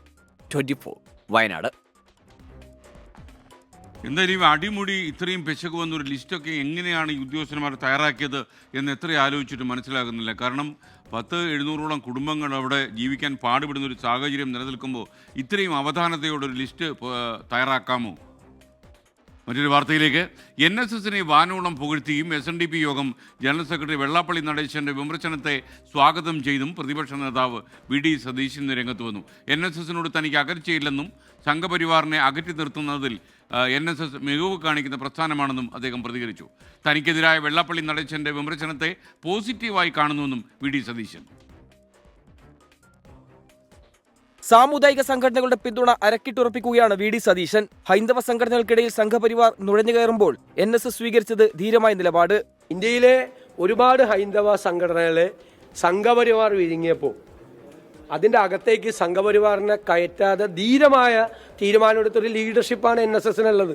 ചെന്നിത്തലയ്ക്കുള്ള NSSന്റെ ക്ഷണം പോസിറ്റീവ്. NSS രമേശ് ചെന്നിത്തലയെ വിളിച്ചു. നല്ല കാര്യമല്ലേ? ഓരോ സംഘടനകളിൽ ക്ഷണിക്കുമ്പോൾ ഞങ്ങൾക്ക് സന്തോഷമില്ല. ഞങ്ങളെ മാറ്റി നിർത്തുന്നില്ല. ഞങ്ങൾ അവിഭാജ്യ ഘടകമാണ് എന്ന് അവർക്ക് തോന്നിയത് കൊണ്ടല്ലേ. വെള്ളാപ്പള്ളി നടേശനെ കടന്നാക്രമിച്ചുള്ള വിമർശനത്തെ VD സതീശൻ സ്വാഗതം ചെയ്തു. തിരുത്തേണ്ടതുണ്ടെങ്കിൽ തിരുത്തും. VD സതീശന്റെ വാക്ക് ശരിയല്ല എന്ന് പറയുമ്പോഴേക്കും ഞാൻ വെള്ളാപ്പള്ളിയുടെ മെക്കിട്ട് കയറണം എന്തിനാ? അദ്ദേഹം എത്ര സീനിയർ ആയിട്ടുള്ള എത്ര പ്രായമുള്ള ഒരാളാണ് അദ്ദേഹം. ഞാനുമായിട്ട് ജനറേഷൻ ഗ്യാപ്പ് ഉണ്ട്. ജനറേഷൻ ഗ്യാപ്പ് ഉണ്ട്. അദ്ദേഹം പറയാണ് സതീശന്റെ നാക്ക് ശരിയല്ല എന്ന് പറഞ്ഞാൽ ഞാനല്ല പരിശോധിക്കേണ്ടത്. എന്നെ വിമർശിക്കാൻ പാടില്ല, ഞാൻ വിമർശനത്തിന് അതീതനാണ് എന്ന് പറയാൻ പാടില്ല. ഞാൻ വിമർശിക്കുന്നതല്ലേ. അധികാരത്തിലെത്തിയാൽ മുഖ്യമന്ത്രി ആരാകുമെന്ന് കോൺഗ്രസ് ക്യാമ്പിൽ ചർച്ചകൾ തുടരുന്നതിനിടെയാണ് സാമുദായിക സംഘടനകളെ ഒപ്പം നിർത്തിയുള്ള സതീശന്റെ കരുതലോടെയുള്ള നീക്കം. 24 കൊച്ചി. മറ്റൊരു വാർത്തയിലേക്ക്. തൃശൂരിൽ പീഡന പരാതിയിൽ കോൺഗ്രസ് നേതാവിനെതിരെ കേസ്. DCC ജനറൽ സെക്രട്ടറി TK പൊറിഞ്ചുവിനെതിരെയാണ് നടപടി. തൃശൂർ ജില്ലാ കോപ്പറേറ്റീവ് ഹോസ്പിറ്റൽ പ്രസിഡന്റായിരുന്നു പൊറിഞ്ചു. ആശുപത്രിയിലെ ജീവനക്കാരിയായിരുന്ന യുവതി നൽകിയ പരാതിയിലാണ് ഇപ്പോൾ കേസുണ്ടായിരിക്കുന്നത്. സൂരജ് സജി തൃശൂരിൽ നിന്ന് വിവരങ്ങളുമായി ടെലിഫോണിൽ. സൂരജ് സജി, വിശദാംശങ്ങൾ. 2021 മുതൽ 2023 വരെ ഈ ആശുപത്രിയിൽ ജോലി ചെയ്ത ഒരു ജീവനക്കാരിയാണ് ഇപ്പോൾ ഈ ജില്ലാ കോപ്പറേറ്റീവ് ഹോസ്പിറ്റലിന്റെ പ്രസിഡന്റ് ആയിട്ടുള്ള TK പൊറിഞ്ചുവിനെതിരെ പരാതിയുമായി രംഗത്തെത്തിയത്. ഈ കാലയളവിൽ 2 തവണ ഇദ്ദേഹത്തിന്റെ ഭാഗത്തു നിന്ന് ലൈംഗിക അതിക്രമം ഉണ്ടായി എന്നുള്ളതാണ് യുവതിയുടെ പരാതിയിൽ പറയുന്നത്. ഈ പരാതിയിന്മേൽ പ്രാഥമിക അന്വേഷണം നടത്തിയ പോലീസ് ഇതിൽ കേസെടുക്കുകയും ചെയ്തിട്ടുണ്ട്. നിലവിൽ ഈ TK പൊറിഞ്ചു തൃശൂർ DCCയുടെ ജനറൽ സെക്രട്ടറി കൂടിയാണ്. അതുകൊണ്ട് കോൺഗ്രസിനെ സംബന്ധിച്ച് ഈ പരാതി പോലീസ് കേസ് രജിസ്റ്റർ ചെയ്ത വലിയ തിരിച്ചടിയാണ്. പോലീസിനെ സംബന്ധിച്ച് പറയുന്ന ഈ പരാതിയിൽ കഴമ്പുണ്ട് എന്നുള്ളത് തന്നെയാണ് പോലീസിന്റെ പ്രാഥമികമായ കണ്ടെത്തൽ. കാരണം ഈ ലൈംഗിക അതിക്രമത്തിന് ശേഷം യുവതി ഇത് സഹപ്രവർത്തകരായ പലരോടും പങ്കുവച്ചിരുന്നു. അവരെല്ലാവരും ഈ കേസിൽ സാക്ഷികളായി ഉൾപ്പെടെ മാറുന്ന ഒരു സാഹചര്യത്തിലാണ് ഈ കേസ് രജിസ്റ്റർ ചെയ്യാനുള്ള നടപടിയിലേക്ക് ഇപ്പോൾ പോലീസ് കടന്നത്.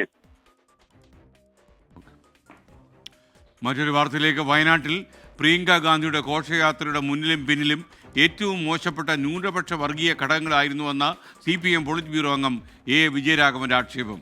രാഹുൽ ഗാന്ധി വയനാട്ടിൽ ജയിച്ചതും വർഗീയ ചേരിയുടെ ദൃഢമായ പിന്തുണ കൊണ്ടാണെന്നും വിജയരാഘവന്റെ ആരോപണം.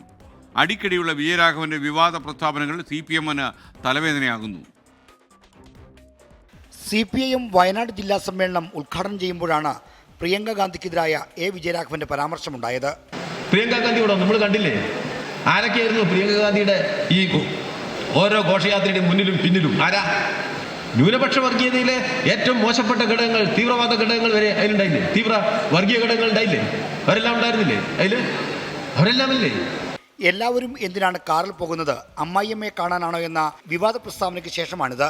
സംസ്ഥാന നേതൃത്വം ആലങ്കാരി പ്രതികരണമെന്ന് പറഞ്ഞ് ന്യായീകരിക്കുന്നുണ്ടെങ്കിലും വിജയരാഘവന്റെ പ്രസ്താവനകൾ CPMന് തലവേദനയായിരിക്കുകയാണ്. 2019 ലോക്സഭാ തെരഞ്ഞെടുപ്പിൽ ആലത്തൂർ പാർലമെന്റ് കൺവെൻഷൻ ഉദ്ഘാടനം ചെയ്യുമ്പോൾ UDF സ്ഥാനാർത്ഥി രമ്യ ഹരിദാസിനെതിരെ നടത്തിയ പ്രസ്താവന വലിയ വിവാദമായിരുന്നു. ആലത്തൂരിലെ ജനവിധിയെ നിർണ്ണയിക്കുന്ന ഘടകമായി വിജയരാഘവന്റെ പ്രസ്താവന മാറിയിരുന്നു. നിലമ്പൂരിലെ പ്രസംഗത്തിലെ വനിതാ മാധ്യമപ്രവർത്തകരായ പരാമർശവും വിവാദമായിരുന്നു. പാലാ ബിഷപ്പിന്റെ നാർക്കോട്ടിക് ജിഹാദ് പ്രസ്താവനയെ പരോക്ഷമായി അനുകൂലിക്കുന്ന പ്രതികരണവും വിവാദമായിരുന്നു.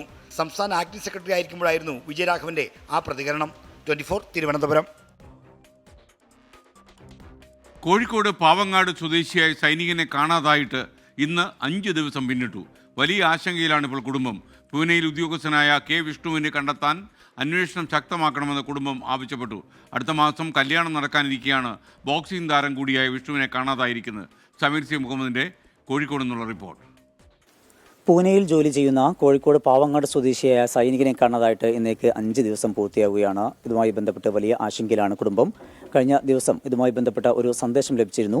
കണ്ണൂരിൽ എത്തിയിട്ടുണ്ട് എന്ന് അറിയിച്ചുകൊണ്ടായിരുന്നു ആ സന്ദേശം ഉണ്ടായിരുന്നത്. എന്നാൽ വിശദമായ പരിശോധനയിൽ അത് കണ്ണൂരിൽ എത്തിയിട്ടില്ല എന്നാണ് മനസ്സിലാക്കാൻ കഴിഞ്ഞത്. പക്ഷേ പിന്നീട് ആ ഫോണുമായി ബന്ധപ്പെടാൻ കഴിഞ്ഞില്ല. ഫോൺ സ്വിച്ച് ഓഫ് ആവുകയാണ് ചെയ്തത്. ഈ സംഭവവുമായി ബന്ധപ്പെട്ടാണ് ഇപ്പോൾ കുടുംബം നിയമ നടപടിയുമായിട്ട് മുന്നോട്ട് പോകുന്നത്. നമുക്കിപ്പം വിഷ്ണുവിൻ്റെ പിതാവ് സുരേഷ് ചേരുന്നുണ്ട്. എന്തുമാത്രം പരാതികളാണ് ഇപ്പോൾ നൽകിയിട്ടുള്ളത്? കലക്ടറെ കണ്ടു, അതുപോലെ MP കണ്ടു, മറ്റാർക്കൊക്കെയാണ് പരാതി നൽകിയിട്ടുള്ളത്? കലക്ടറൊക്കെ കണ്ട് സുരേഷ് ഗോപി മന്ത്രിയുടെ ശ്രദ്ധപ്പെടുത്തിയിട്ടുണ്ട്. ജോർജ് കുര്യൻ സാറുടെ ശ്രദ്ധപ്പെടുത്തിയിട്ടുണ്ട്. പിന്നെ എലത്തൂർ പോലീസ് സ്റ്റേഷനിൽ പരാതി കൊടുത്തിട്ടുണ്ട്. കലക്ടർക്കും MP-ക്കും കൊടുത്തു. പക്ഷേ ഇന്ന് ഒരു തീരുമാനം ഇതുവരെ ഒരു വിവരം കിട്ടിയിട്ടില്ല വിഷ്ണുവിനെ കുറിച്ചിട്ട്. വിഷ്ണു അവസാനമായി 17-ാം തീയതി പുലർച്ചെ 2:16 അമ്മയ്ക്കൊരു വോയിസ് മെസ്സേജ് ചെയ്തായിരുന്നു. അപ്പോൾ ഞാൻ കണ്ണൂരെത്തി 5:05 ആകുമ്പോൾ എത്തും, എന്നെ അമ്മ വിഷമിക്കണ്ട, എൻ്റെ ഫോണ് റീചാർജ് കുറവാണെന്ന് മാത്രമേ ഉള്ളൂ ലാസ്റ്റ് സന്ദേശം. പിന്നെ അവനെ കാണാതായിട്ട് മണിക്കൂറുകൾ കഴിഞ്ഞപ്പോൾ ബന്ധപ്പെട്ടപ്പം ലൊക്കേഷൻ നോക്കിയപ്പം സോനാവാല മഹാരാഷ്ട്രയിലല്ല, അവിടെയാണ് ലൊക്കേഷൻ കാണുന്നത്. പിന്നീട് ഒരു വിവരം കിട്ടിയിട്ടില്ല. വിഷ്ണുവിൻ്റെ വിവാഹം ഉറപ്പിച്ചിട്ടുണ്ടല്ലേ അടുത്ത മാസം? അതെ അതെ, അടുത്ത മാസം 11-ാം തീയതി. അവൻ്റെ പെണ്ണിൻ്റെ വീട് മിടിച്ചക്കുളം ഹൗസിംഗ് ബോർഡിലാണ്. അതിൻ്റെ ഭാഗമായിട്ട് നാട്ടിലേക്ക് വരാനിരിക്കുകയായിരുന്നു. അവൻ ലീവ് ചോദിച്ചിട്ടുണ്ട്. അപ്പോൾ ലീവ് സാങ്ഷനാവാൻ സാധ്യതയുണ്ട്, വരാമെന്ന് പറഞ്ഞതാണ്. സൈനികവുമായിട്ട് ബന്ധപ്പെടുമ്പോൾ എന്താണ് അവിടുന്ന് ലഭ്യമാകുന്ന വിവരം? അവിടുന്ന് അവർ പറഞ്ഞത് അവൻ ലീവ് ചോദിച്ചിട്ടുണ്ട്, ലീവ് ലെറ്റർ കൈപ്പറ്റിയിട്ടില്ല എന്നാണ് അറിയാൻ കഴിഞ്ഞത്. അദ്ദേഹത്തെ കാണുന്നുമില്ല. അവരവിടുത്തെ അങ്ങനെയാണ് നമ്മൾ അറിയിച്ചത്. എന്തെങ്കിലും വിവരം കിട്ടിയാൽ ഇങ്ങോട്ട് അറിയിക്കാമെന്നും പറഞ്ഞിട്ടുണ്ട്. പുത്തൂർ സ്റ്റേഷനുമായിട്ട് ബന്ധപ്പെട്ടപ്പോൾ അവർ ഞങ്ങൾ അന്വേഷിച്ചുകൊണ്ടിരിക്കുന്നുണ്ട്, എല്ലാ തരത്തിൽ നിന്നുള്ള അന്വേഷണം നടക്കുന്നുണ്ടെന്നാണ് പറഞ്ഞത്. പക്ഷേ ഇത്രയും ദിവസമായിട്ട് ഒന്നും വന്നിട്ടില്ല. അപ്പോൾ വളരെയേറെ വിഷമത്തിലാണ് നിൽക്കുന്നത്. 9 വർഷമായിട്ട് സൈന്യത്തിലുള്ള വ്യക്തിയാണ്. 9 വർഷമായിട്ട് സൈന്യത്തിലാണ് താനും. അവൻ സർവീസിന് വേണ്ടി കളിക്കുന്ന ഒരു ബോക്സറും കൂടിയാണ്, ബോക്സിംഗ് താരമാണ്. എന്ത് സംഭവിച്ചു എന്ന് അറിയുന്നില്ല. വലിയ ഒരു ആശങ്കയിലാണ് കുടുംബം. ബന്ധപ്പെട്ടവരുടെ ഭാഗത്തുനിന്ന് ഇതുമായി ബന്ധപ്പെട്ടുള്ള വിശദമായിട്ടുള്ള അന്വേഷണം ഉണ്ടാകും എന്നുള്ള പ്രതീക്ഷയിലാണ് കുടുംബം കാത്തിരിക്കുന്നത്. നാടൊന്നാകെ വിഷ്ണുവിന് വേണ്ടിയുള്ള കാത്തിരിപ്പിലാണ്. കോഴിക്കോട് നിന്ന് രാജേഷ് വെള്ളരിക്കുണ്ടിനൊപ്പം സമീർ സി മുഹമ്മദ്, 24. എന്തായാലും വിഷ്ണുവിനെ എവിടെയെങ്കിലും വഴിയാത്രയിലോ എവിടെയെങ്കിലും വെച്ച് നിങ്ങൾ കണ്ടുമുട്ടിയാൽ നിങ്ങൾ അറിയിക്കുക. കാരണം വിഷ്ണുവിനെ കാത്തിരിക്കുന്ന മാതാപിതാക്കൾ അവർ വളരെ വിഷണരാണ്. പ്രത്യേകിച്ച് കല്യാണമൊക്കെ ഫിക്സ് ചെയ്തൊരു ചെറുപ്പക്കാരനാണല്ലോ വിഷ്ണു. പ്രേക്ഷകർക്ക് വീണ്ടും സ്വാഗതം. ഇനി ശബരിമലയിലേക്ക് ശരണം സന്നിധാനം. സൈക്കിൾ പ്യൂർ അഗർബത്തി ശരണം സന്നിധാനം സമർപ്പിക്കുന്നത് അഗർബത്തി എന്നാൽ സൈക്കിൾ.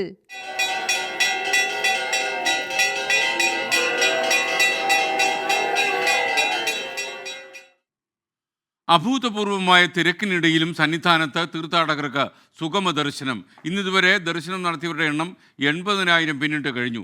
മരക്കൂട്ടം വരെ തീർത്ഥാടകരുടെ വരി നീളുന്നുണ്ടെങ്കിലും ശരാശരി 4 മണിക്കൂർ മാത്രമാണ് കാത്തു നിൽക്കേണ്ടി വരുന്നത്. പോലീസിൻ്റെ അധിക ബാച്ചുകൾ സന്നിധാനത്ത് നിന്ന് ചുമതലയേറ്റു. അശ്വിൻ പാലാഴി ശബരിമല സന്നിധാനത്തു നിന്നും തത്സമയം ചേരുന്നു. പറയേശ്വൻ. എസ്കെൻ ആദ്യം സൂചിപ്പിച്ച പോലെ അഭൂതപൂർവമായ തിരക്ക് തന്നെയാണ് സന്നിധാനത്ത് കഴിഞ്ഞ 4 ദിവസമായി തുടരുന്നത്. അപ്പോഴും എങ്ങനെയാണ് തീർത്ഥാടകർക്ക് സുഗമമായ ദർശനം നടത്താനാവുക എന്നുള്ളൊരു പ്രസക്തമായ ചോദ്യമുണ്ട്. നമ്മളിപ്പോൾ നിൽക്കുന്നത് സന്നിധാനത്ത് തന്നെയാണ്. സന്നിധാനത്ത് ഈ ഫ്ലൈ ഓവർ കണ്ടാൽ നമുക്ക് മനസ്സിലാകും ആളുകൾ ഒഴിഞ്ഞു കിടക്കുന്നതായി തോന്നുന്നു. പക്ഷേ ഒരു നിശ്ചിത എണ്ണ ആളുകളെ മാത്രമാണ് 18ാം പടിയിൽ നിന്നും മുകളിലേക്ക് കയറ്റിവിടുക. അവർ സുഗമമായ ദർശനം നടത്തി മടങ്ങിയ ശേഷം അടുത്ത ഒരു ബാച്ചിനെ വീണ്ടും കയറ്റുന്നു. അങ്ങനെ കൃത്യമായ ഏകോപനത്തോടുകൂടി 18ാം പടി ആളുകളെ കയറ്റി വിടുന്നത് കൊണ്ടാണ് ഇത്ര സുഗമമായി ഇത്ര തിരക്കിലും ആളുകൾക്ക് ദർശനം നടത്താനാകുന്നത്. അതിൽ പോലീസിൻ്റെ ഒരു ഇടപെടൽ വളരെ പ്ലാനിങ്ങോടുകൂടി തന്നെ നടക്കുന്നുണ്ട് എന്ന് നമുക്ക് നിസ്സംശയം പറയാനാകും. അത് കഴിഞ്ഞ ദിവസങ്ങളിലെല്ലാം കണ്ടതാണ്. ഇനി എത്ര തിരക്ക് വർദ്ധിച്ചാലും അതിനെ വളരെ ഭംഗിയായി മാനേജ് ചെയ്യാൻ കഴിയുമെന്നുള്ളത് തന്നെയാണ് സന്നിധാനം പോലീസിൻ്റെ സ്പെഷ്യൽ ഓഫീസർ അടക്കം വ്യക്തമാക്കുന്നതും. എന്തായാലും വരും ദിവസങ്ങളിൽ 25, 24 തീയതികളിൽ ഈ പൂജാ ദിവസങ്ങളിലൊക്കെ സ്പോട്ട് ബുക്കിംഗ് അടക്കം വെട്ടിക്കുറച്ചുകൊണ്ട്, വെർച്വൽ ബുക്കിംഗ് എല്ലാം വെട്ടിക്കുറച്ചുകൊണ്ട് തിരക്ക് കുറയ്ക്കാനുള്ള നടപടികളൊക്കെ പോലീസ് ചെയ്യുന്നുമുണ്ട്. അതടക്കം ഈ വലിയ തിരക്കുണ്ടായാൽ പോലും പ്രശ്നങ്ങളില്ലാതെ മുന്നോട്ട് കൊണ്ടുപോകാനുള്ള ശ്രമങ്ങൾ തന്നെയാണ് നടക്കുന്നത്. നാളെ 25-ാം തീയതി ദേവസ്വം മന്ത്രി വി എൻ വാസവൻ നേരിട്ട് സന്നിധാനത്തെത്തി കാര്യങ്ങൾ വിലയിരുത്തും എന്നുള്ളതാണ് അറിയിച്ചിരിക്കുന്നത്. എന്തായാലും പ്രശ്നരഹിതമായി തന്നെ മുന്നോട്ട് കൊണ്ടുപോകുന്നു. ഇപ്പോഴും വലിയ തിരക്കാണ്. 80,000 എന്ന് പറയുന്നത് നേരത്തെയൊക്കെ ഒരു ദിവസം ആകെ ദർശനം നടത്തിയിരുന്ന തീർത്ഥാടകരുടെ എണ്ണമാണ്. അതാണ് ഇന്ന് ഈ 8 മണി വരെയുള്ള കണക്ക് നോക്കുമ്പോൾ 80,000-ലേക്ക് എത്തിയിരിക്കുന്നത്. തിരക്ക് വലിയ തോതിൽ തുടരുകയാണ്. S K. ഓക്കെ, ഇനി ശബരിമലയിലെ ഇന്നത്തെ ചടങ്ങുകൾ. BLM housing cooperative society limited ശബരിമലയിലെ ചടങ്ങുകൾ സമർപ്പിക്കുന്നത് Bharat Lajna multi state housing cooperative society limited.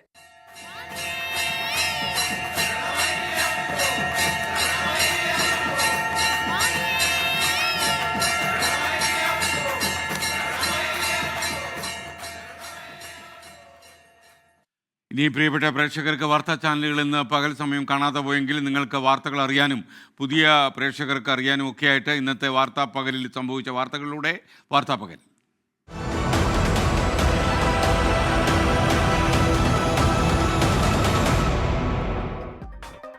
നടിയെ ആക്രമിച്ച കേസിൽ തുറന്ന കോടതിയിൽ വിചാരണയില്ല. അതിജീവിതയുടെ ഹർജി തള്ളി എറണാകുളം പ്രിൻസിപ്പൽ സെഷൻസ് കോടതി. അതിജീവിത കോടതിയെ സമീപിച്ചത് തനിക്ക് സംഭവിച്ചത് എന്താണെന്ന് എല്ലാവരും അറിയട്ടെ എന്ന വാദമുന്നയിച്ച്. ശബരിമലയിൽ മണ്ഡലപൂജ ദിവസം സ്പോട്ട് ബുക്കിംഗ് ഒഴിവാക്കില്ലെന്ന് ദേവസ്വം ബോർഡ്. 5000 പരിമിതപ്പെടുത്തും. മകരവിളക്ക് ദിവസം സ്പോട്ട് ബുക്കിംഗ് അനുവദിക്കില്ല. മണ്ഡലകാലത്തെ അധിക തിരക്ക് നിയന്ത്രിക്കാൻ പുതിയ ബാച്ച് പോലീസ് സംഘം ചുമതലയേറ്റു. തൃശൂർ പുരനഗരിയിലേക്കുള്ള സുരേഷ് ഗോപിയുടെ ആംബുലൻസ് യാത്രയിൽ PR ഏജൻസി സിഇഒയെ ചോദ്യം ചെയ്ത് പോലീസ്. വരാഹി അസോസിയേറ്റ് സിഇഒ അഭിജിത്തിനെ ചോദ്യം ചെയ്തത് Thrissur east police. Ernakulam Mulanthuruthy Marthoman orthodox പള്ളിയിൽ വിശ്വാസികളും പോലീസും തമ്മിൽ ഏറ്റുമുട്ടൽ. സംഘർഷത്തിനിടെ മുളന്തുരുത്തി CI മനീഷ് KPക്ക് പരിക്കേറ്റു. സംഭവത്തിൽ 2 പേർ അറസ്റ്റിൽ. ഡൽഹി മദ്യനയ അഴിമതി കേസിൽ മുൻ മുഖ്യമന്ത്രി അരവിന്ദ് കെജ്രിവാളിന് വീണ്ടും കുരുക്ക്. അരവിന്ദ് കെജ്രിവാളിനെ വിചാരണ ചെയ്യാൻ ലഫ്റ്റനന്റ് ഗവർണർ അനുമതി നൽകി. ലഫ്റ്റനന്റ് ഗവർണർ VK സക്സേനയുടെ നീക്കം നിയമസഭാ തിരഞ്ഞെടുപ്പ് പ്രഖ്യാപിക്കാൻ ദിവസങ്ങൾ മാത്രം ബാക്കി നിൽക്കെ.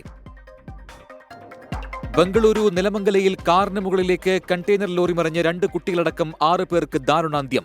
അപകടത്തിൽപ്പെട്ടത് ക്രിസ്മസ് അവധിക്കായി വിജയപുരയിലേക്ക് പോയ കുടുംബം. CPIM പോളിറ്റ് ബ്യൂറോ അംഗം A. വിജയരാഘവനെതിരെ രൂക്ഷ വിമർശനവുമായി KCBC മുഖപത്രം ദീപിക. CPIM സമ്മേളനത്തിന് റോഡടച്ച് വേദി കെട്ടിയതിൽ വിജയരാഘവൻ നടത്തിയ ന്യായീകരണത്തിനാണ് വിമർശനം.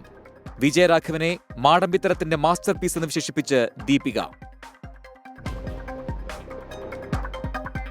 മംഗലപുരം പള്ളിപ്പുറത്ത് 15-കാരനോടിച്ച ബൈക്കിടിച്ച് CRPF ജവാന് ഗുരുതര പരിക്ക്.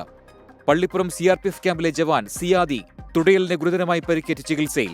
മംഗലപുരം പോലീസ് കേസെടുത്തു.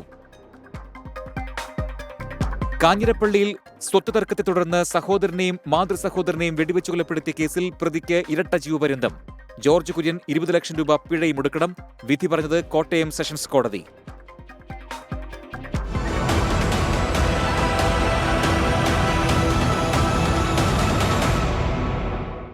പ്രേക്ഷകർക്ക് വീണ്ടും സ്വാഗതം. പ്രൈം ടൈം തുടരുകയാണ്. ഫ്ലവേഴ്സിലൂടെ കേരളത്തിൻ്റെ മനസ്സ് കീഴടക്കിയ കുട്ടേട്ടൻ പോത്തങ്കോട് ശാന്തിഗിരി ഫെസ്റ്റിവലിൽ എത്തുന്നു. നാളെ മുതൽ പ്രേക്ഷകർക്ക് കുട്ടേട്ടനുമായി സംവദിക്കാം. ഫെസ്റ്റിൻ്റെ ഭാഗമായി സ്റ്റീവൻ ദേവസി അവതരിപ്പിക്കുന്ന സംഗീതദിശ നാളെ അരങ്ങേറും. സർവമത സമ്മേളനം പ്രതിപക്ഷ നേതാവ് VD സതീശനാണ് ഉദ്ഘാടനം ചെയ്യുന്നത്. ക്രിസ്മസ് ന്യൂ ഇയർ അവധിക്കാലം ആഘോഷമാക്കാൻ ശാന്തിഗിരി ഒരുങ്ങിക്കഴിഞ്ഞു. ഫെസ്റ്റിനെത്തുന്ന കാണികളെ കയ്യിലെടുക്കാൻ സ്റ്റീഫൻ ദേവസിയുടെ നേതൃത്വത്തിലുള്ള സംഗീത നിശ നാളെ അരങ്ങേറും. ഫ്ലവേഴ്സിന്റെ സ്വന്തം കുട്ടേട്ടനും റെഡിയാണ്.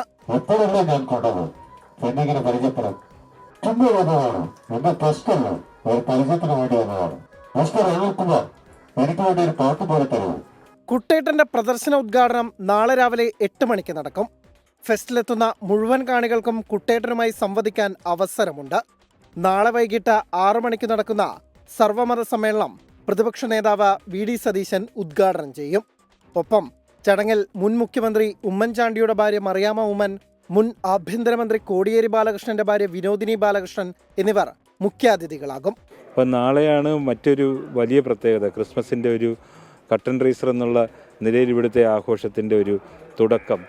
നാളെ ഇവിടെ ഒരു വൈകുന്നേരം ഒരു സർവമത സമ്മേളനം, അതൊരു സെക്കുലർ കോൺക്ലേവ് പോലെ നടത്തുകയാണ്. ബഹുമാന്യനായ പ്രതിപക്ഷ നേതാവും സാമൂഹിക, സാംസ്കാരിക, രാഷ്ട്രീയ, ആത്മീയ മണ്ഡലങ്ങളിലെ പ്രമുഖരായിട്ടുള്ള ആളുകളുമൊക്കെ ഇവിടെ ഒത്തുചേർന്ന് ആ ഒരു സെക്കുലർ കോൺക്ലേവിന് അത് തുടക്കമാകും. അതുപോലെ തന്നെ ഈ വർഷത്തെ മറ്റൊരു പ്രത്യേകതയായിട്ട് സ്റ്റീഫൻ ദേവസിയുടെ ഒരു ഷോ തന്നെ, ഫുൾ ബാൻഡ് ഷോ തന്നെ നാളെ വൈകുന്നേരം നടക്കുകയാണ്. 1 ലക്ഷം ചതുരശ്ര അടിയിൽ വൈവിധ്യമാർന്ന പൂക്കളുടെ ദൃശ്യവിരുന്നാണ് സന്ദർശകർക്കായി ശാന്തിഗിരി ഫെസ്റ്റിൽ കാത്തിരിക്കുന്നത്. നക്ഷത്രവനം, wild garden, snow house, bougainvillea village, amusement park, food fest എന്നിവയും ആഘോഷങ്ങളുടെ ഭാഗമാകും. ജനുവരി 19 വരെയാണ് മെഗാ ഷോ. എല്ലാ ദിവസവും രാവിലെ 11 മുതൽ രാത്രി 11 വരെയാണ് ഫെസ്റ്റിവൽ വേദിയിലേക്കുള്ള പ്രവേശനം. 24 തിരുവനന്തപുരം. ഇനി നാളെ നമ്മൾ ശ്രദ്ധിക്കേണ്ട കാര്യങ്ങൾ, അറിയിപ്പുകൾ, വാർത്തകളൊക്കെ നമ്മൾ കാച്ചി കുറുക്കി കേരളം നാളെ.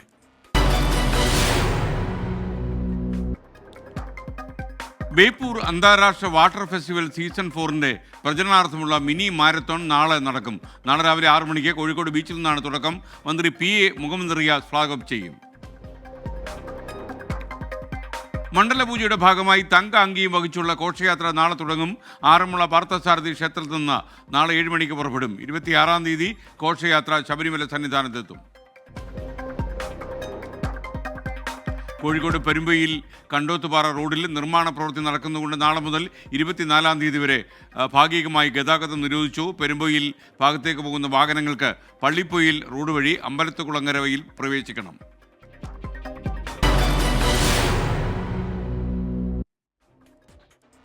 ഇനി വാൽകഷ്ണം.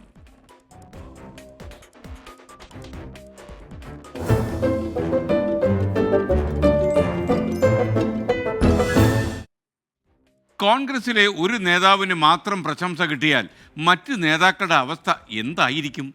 ചെന്നിത്തലയെ പ്രശംസിക്കുക മാത്രമല്ല വെള്ളാപ്പള്ളി ചെയ്തത്, വി ഡി സതീശനെ ചില കാര്യങ്ങളിൽ വിമർശിക്കുകയും ചെയ്തു. വിമർശനങ്ങളെ അഭിനന്ദനമാക്കി മാറ്റാൻ വി ഡി സതീശൻ്റെ പൊടിക്കൈകൾ ഏതൊക്കെ? കാണാം എം അഫ്സലിൻ്റെ വാൽകൃഷ്ണൻ.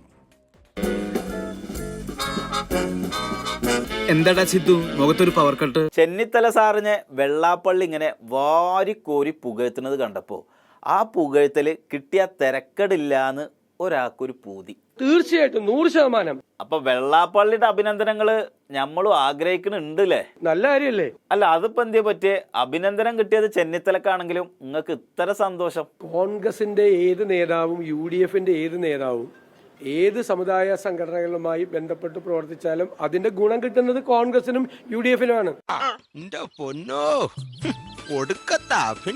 അപ്പൊ സതീശേട്ടനും ഈ അഭിനന്ദനം വേണം, എല്ലാവർക്കും വേണ്ടേ? അങ്ങനെ അഭിനന്ദനം കിട്ടാനുള്ള ടെക്നിക്ക് പഠിക്കാൻ സതീശേട്ടനും തീരുമാനിച്ചു. അതിനു വേണ്ടി അതിന്റെ ട്രിക്ക് എന്താന്ന് ചെന്നിത്തലനോട് ചോദിച്ച് മനസ്സിലാക്കിയാലും പ്രശ്നമില്ല എന്നാണ് മൂപ്പരപ്പത്തെ കണ്ടീഷന്. അതിലും ചില ടെക്നിക്കുകളൊക്കെ ഉണ്ട്. അതെന്നെ ടെക്നിക്ക്? ലൈം ലൈറ്റിൽ ലൈവായിട്ട് നിൽക്കണം. അങ്ങനെ ചില പൊടിക്കൈകൾ പുറത്തെടുക്കാൻ സതീശേട്ടൻ റെഡിയായി. പ്രത്യേകിച്ച് NSSനെ ഞാൻ അഭിനന്ദിച്ച് സംസാരിച്ചിട്ടുണ്ട്. നടേശേട്ടാ, സതീശേട്ടന് ഇപ്പൊ പറയണ പോലെയൊക്കെ പറഞ്ഞാല് നിങ്ങൾ ചെന്നിത്തലനെ അഭിനന്ദിച്ച പോലെ മൂപ്പരി അഭിനന്ദിക്കുവോ? അത് ഏതിനും ഭാഗ്യം എന്ന് പറഞ്ഞാൽ വേണം. അത് മൊത്തമേ കോൺഗ്രസ് തന്നെ കണ്ട കക്ഷിനെയാണ്. അതെന്താ നിങ്ങൾക്ക് മൂപ്പരെയും കൂടെ ഒന്ന് നന്നാക്കി പറഞ്ഞാല്? പ്രതിപക്ഷ നേതാവിനെ കൂട്ട് ഇടാപാടാ പറഞ്ഞ് ആളുകളെ വെറുപ്പ് വിലയ്ക്ക് മേടിക്കുന്ന രൂപത്തിലുള്ള വാക്കുകൾ പ്രയോഗിക്കുന്ന ആളല്ല. അപ്പൊ അതാണ് പ്രശ്നം. നമ്മളത് നോക്കും, നമ്മളത് പരിശോധിക്കും. അപ്പൊ അത് മൂപ്പര് പരിശോധിച്ചോളും. പിന്നെന്തൊക്കെ മാറ്റേണ്ടത്? ചെന്നിത്തലനെ അഭിനന്ദിച്ച പോലെ നിങ്ങൾ മൂപ്പരെ അഭിനന്ദിക്കാൻ എന്തൊക്കെ മാറ്റങ്ങൾ വരുത്തണം? രമേശ് മാന്യനാണ്, നല്ലവനാണ്, വിശാല മനസ്ഥിതിയുള്ളവരാണ്, മനുഷ്യരോട് കുറെ കൂടെ എല്ലാം സൗഹൃദമായി പെരുമാറുന്ന ഒരാളാണ്. എനിക്കങ്ങനെ തോന്നിയിട്ടില്ല. സതീശേട്ടാ, നിങ്ങൾ ഒന്നും ഇങ്ങോട്ട് അയന്നു കൊടുത്തളി. കാരണം ചെന്നിത്തല മുഖ്യമന്ത്രി ആയാൽ വരെ തിരക്കടില്ല എന്ന് മൂപ്പര് പറഞ്ഞു വെക്കുന്നുണ്ട്. രമേശ് എന്താ കുറവ്? മുഖ്യമന്ത്രിയെ കാണിക്കാനുള്ള എല്ലാ യോഗ്യതയും പ്രവർത്തന പാരമ്പര്യവും അതോടൊപ്പം തന്നെ ഇത്തരം ദീർഘമായ പാരമ്പര്യം കോൺഗ്രസിനകത്ത് ഉറപ്പിച്ചു നിന്ന് പ്രവർത്തിച്ച ഒരാൾ. ഇത് എന്തുകൊണ്ടാണ് നിങ്ങളെല്ലാവരും കൂടി ഇത് ചർച്ച ചെയ്യുന്നതെന്ന് എനിക്ക് മനസ്സിലാവുന്നില്ല. അല്ല, എന്ത് ചർച്ചയാണെങ്കിലും ഒരു മുഖ്യമന്ത്രിനെ കോൺഗ്രസിൽ നിന്ന് മൂപ്പര് ആലോചിക്കുന്നുണ്ട്. എടാ, കഴിഞ്ഞ മാസം അദ്ദേഹം പറഞ്ഞത് പിണറായി വിജയൻ 3ാമത് ഭരണത്തിൽ എത്തുമെന്നാണ് പറഞ്ഞത്. ഇപ്പൊ അദ്ദേഹം പറഞ്ഞത് കോൺഗ്രസിന്റെ UDF അധികാരത്തിലെത്തും 2026.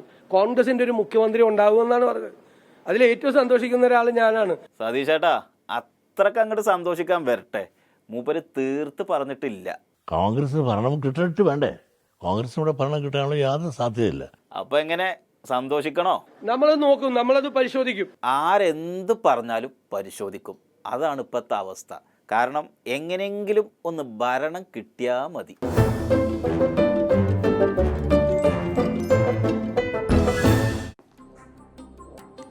ഇതോടെ പ്രൈം ടൈമിൻ്റെ ഈ എപ്പിസോഡ് അവസാനിക്കുന്നു. ഇനി നമ്മൾ കാണുക നാളെ രാവിലെ 7 മണിക്ക് മോർണിംഗ് ഷോയിൽ